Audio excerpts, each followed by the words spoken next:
waxaan rabaa arrinta farmaajo inaan wax yar ka yidhaa maxaa yeelay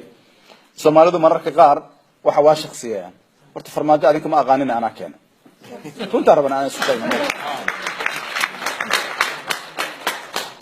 farmaajo dalka markuu imaanayay xoolana ma wadan istaraatiijiyana ma wadan ciidanna ma wadan dhaqaalana ma sidan waxa dhan waa la qorsheeyay wala la diyaariyay wala la shaqeynayay khilaaf waxa dhashay xukuumadii iyo baarlamaankii waa xalin weyne waa khiyaar gelina farmaajo waxa dhahnay halkaas taaganta baash hadaa ku qanacsanta inaad tanaazushid oo dawladda Soomaaliyeed ay sii socotana waa wax raganimo leh hadaadan ku qanacsaneen xal kale aan ka fikireen wuxuu ku qanacsan sidaas ku tag marka ninka ragga waxa la rabaa marka uu joogo oo codkiisa uu u furan yahay inuu yiraahdo waxaan waa ku qanacsanahay kuma qanacsanay Soomaalidan waxa laga rabaa annaga dalkii waa ugu yaraan yani dawladda aan mathalaynaha madax u nahay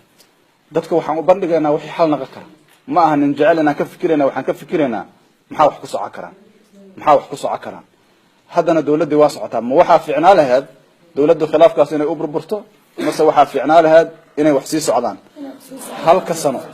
raaliga ahda halka sano sababta ugu dhignay istaraatiijiyada waxay ahayd istaraatiijiye amni iyo mid siyaasadeed waxaan arkaynay fursad inay jirto dalka lagu xoreey karo al-shabaab